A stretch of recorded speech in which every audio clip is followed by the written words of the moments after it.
4 wickets apiece for Cotton and Palladino left Derbyshire firmly in charge heading into the final day of their clash with Worcestershire. Day 2 had been dominated by Derbyshire's batsmen, and Day 3 was to be little different early on as Broom and Godleman picked up where they'd finished. Both struck early boundaries before Broom moved on to 50.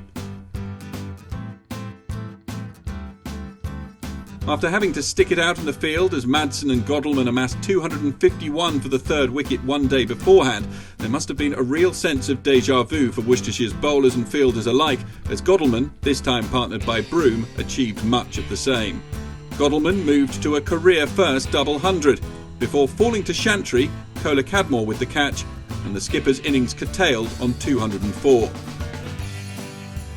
The partnership with Broom was worth 155 and it increased Derbyshire's grip on the game. Broom was in no mood to slow down, however, and he continued to take the attack to the visiting bowlers until he fell in the 90s.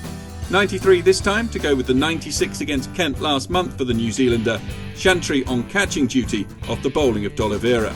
Slater and Poynton added just 9 more runs as Godleman declared on 467 for 5. The captains knocked the standout performance and an impressive card for Derbyshire, both Madsen and Broom with big scores as well. As far as the bowling was concerned, both Chantry and Barnard earning unwanted centuries as Worcestershire headed into bat. They had a disastrous start with 2 wickets falling in the third over. D'Oliveira caught Slater off Cotton for 4 and then Clark caught Hemmings off Cotton for a duck. Cotton struck again in his next over, removing Mitchell for 2, leaving Worcestershire 6 for 3. But there was to be little improvement inside the opening 10 overs as a further 2 wickets went down. Cavesi bowled by Palladino for an 11-ball duck, and Whiteley caught by Hughes off Palladino for 2. 18 for 5, Cox and Cadmore finally put together a partnership of some substance.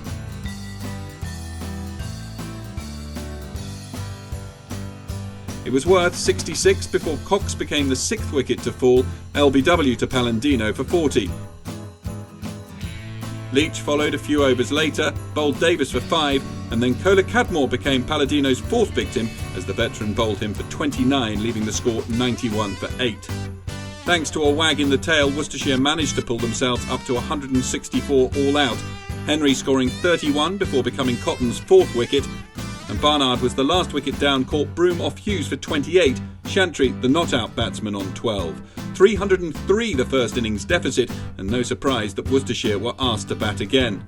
Mitchell and D'Oliveira managed to dig in for the first 4 overs, but then Cotton picked up his 5th of the day, capturing Mitchell for the 2nd time, on this occasion caught by Madsen, and Worcestershire closed on 24 for 1, 279 runs shy of Derbyshire's first innings total, with 9 second innings wickets intact.